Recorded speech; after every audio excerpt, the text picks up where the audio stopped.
Let's talk about the world's largest trucking company. Just like so many others though, it started from humble beginnings with 2 bicycles and a $100 load. I'm talking about UPS.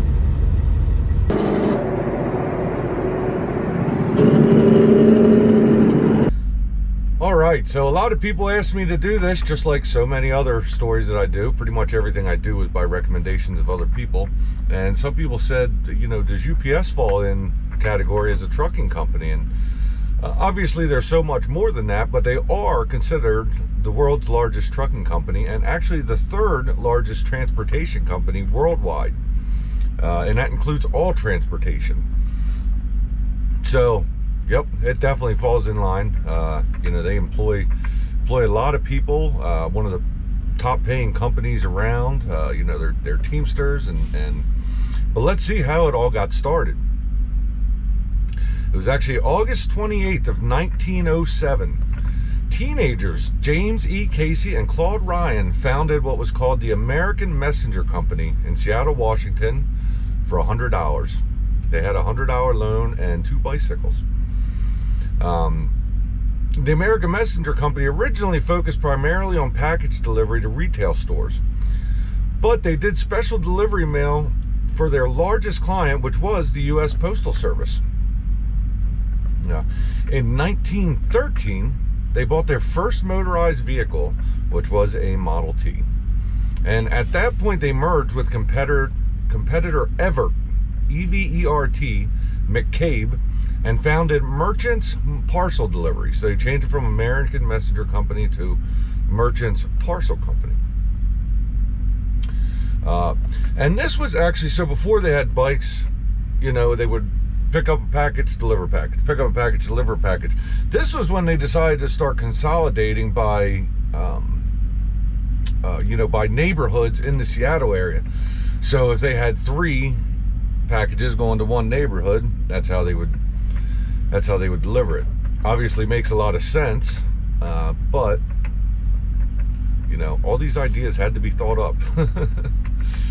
In 1916, Charlie Soderstrom joined Merchants Parcel Delivery, and he brought some more vehicles to the mix. So in 1919, the company expanded for the first time outside of Seattle to Oakland, California. And at this point, they changed their name to United Parcel Service and changed their color to brown, as it still stands today, of course. In 1924, UPS started using their first conveyor belt system for handling packages. A lot of this is just set up like a timeline throughout times. In 1929, UPS started using airplanes. They used private airlines, but because of the Great Depression and a lack of volume, they ended that service almost as soon as it started. But in 1953, UPS started using air service again. They called it UPS Blue Label Air, with 2-day service to major cities along the East Coast and West Coast. So in 1975, UPS moved to Greenwich, Connecticut, and began serving all 48 states. This expansion made UPS the first package delivery company to serve every address in the United States. Also in 1975, they went international by establishing operations in Canada. The very next year, in 1976, UPS established operations in West Germany. Cool. Next day air service went into effect for all 48 states and Puerto Rico in 1985. It's weird. Now we're getting into things that happened in my lifetime. Yeah, in 1988, UPS Airlines was launched, and it received authorization from the Federal Aviation Administration.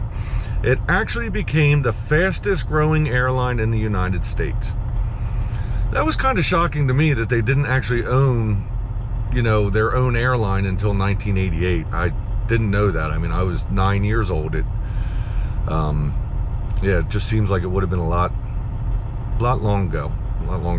The very next year, in 1989, they started air service to Germany. Now they were an international air company. Again, something I thought would have happened long before that. In 1991, this is the second move now. So yeah, in 1975, they moved to Greenwich, Connecticut for reasons that I don't know why. It seems like it's a high tax area. It might have something to do with, you know, them starting their operations in Canada in the same year. But in 1991, UPS moved headquarters to Sandy Springs, Georgia, which is a suburb of Atlanta. I actually looked it up, and it is directly north of Atlanta, just past the 285 bypass, a little bit north of the 285 bypass on route, looked like it was route 419, I believe both routes run together there, it looked like.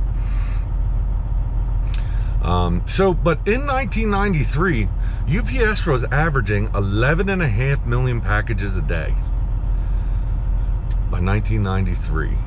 So yeah, they started with two bikes, trying to do the math here. 86 years, they went from 2 bicycles to 11.5 million packages a day. In 1995, UPS launched UPS Logistics Group. The job of the logistics group was to consult and help customers with their supply chain. I assume they're still around today. In 1997, a huge Teamster strike shut down operations for 16 days. Do you imagine how far behind that put them? I remember that. I do remember that big Teamster strike. Yeah, in 1999, on November 10th, UPS became a public company. This is interesting. It's actually the largest initial public offering of the 20th century. I should have looked to see if there's been a larger one since then. I mean, there's been some pretty big IPOs, you know, in the last 24 years. Yeah, in 2001, UPS acquired Mailboxes, etc., and they rebranded all of these stores the UPS Store as we know it today. I actually love the UPS Store. They seem to be able to handle everything. It's when it comes to going to the post office or going to the UPS Store, it just seems like the UPS Store has it a lot more together. I know they're privately owned franchises now, I believe. In 2004, UPS bought Menlo Worldwide Forwarding, a former subsidiary of Menlo Worldwide. You may remember this name from previous videos that I've done.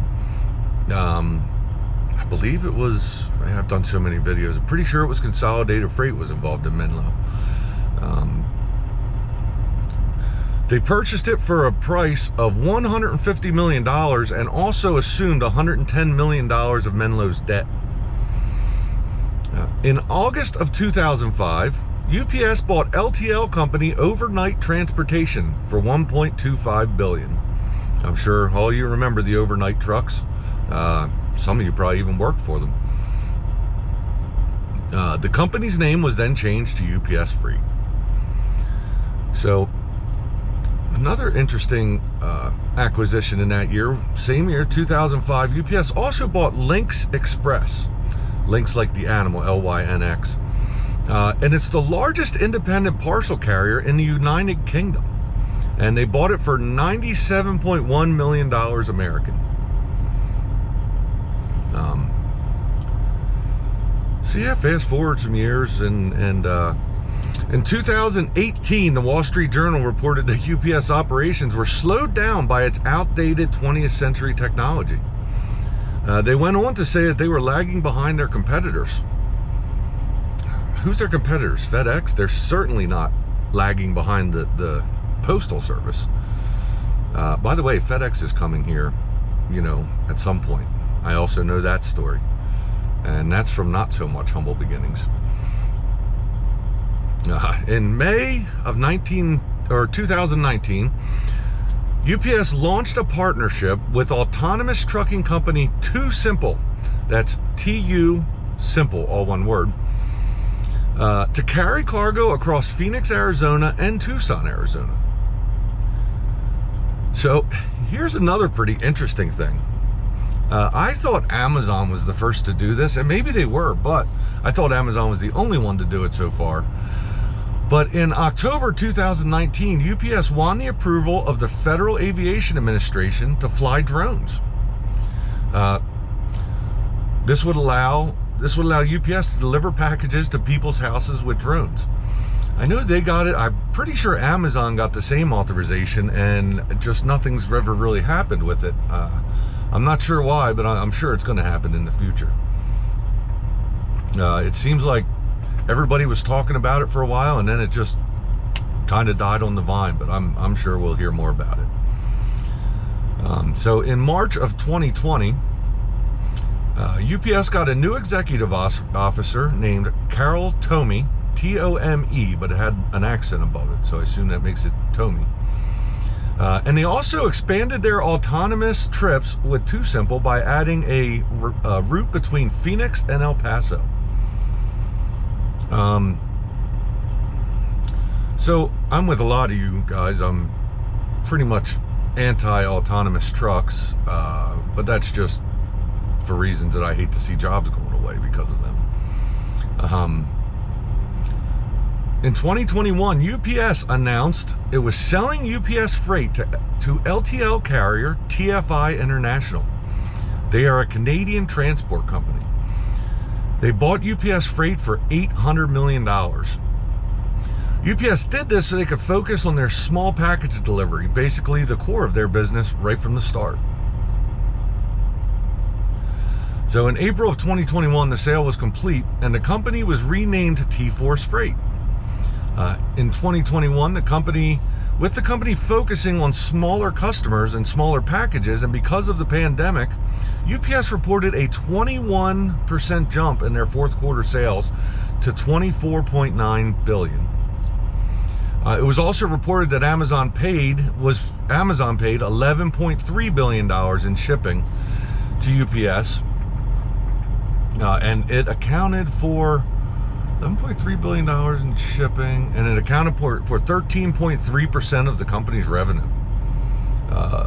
Obviously was their biggest customer. So carry on to January 2024, this year, just a couple months ago. UPS announced a plan to cut 12,000 jobs. And the staff is going to have to return to the office 5 days a week. This actually came just a few months after a new contract was agreed to with the Teamsters. If you remember, UPS was in contract negotiations. We didn't hear a whole lot about it because Yellow Freight was going under at the same time. So the news was just filled with Yellow Freight, and they weren't talking about UPS too much. But the way I understand it, it was a pretty decent contract. And this doesn't say that they're cutting jobs. It doesn't even say that they're cutting driver jobs. It just says they're cutting 12,000 jobs. So that brings us current, but here's something interesting. Although the company's headquarters are located in Atlanta, their global hub for air shipment is still Worldport, which is located at the Louisville International Airport, or the Louisville Muhammad Ali International Airport. Some interesting statistics here. Worldport alone employs 20,000 employees, has 290 pieces of aircraft, 5.2 million square feet of building space, and has a capability of handling 115 packages per second, or 416,000 packages per hour. That is just crazy. That'd be crazy to see. I do know, you'll see some pictures here, but like the airport is actually a very small part, and Worldport is just huge compared to the airport.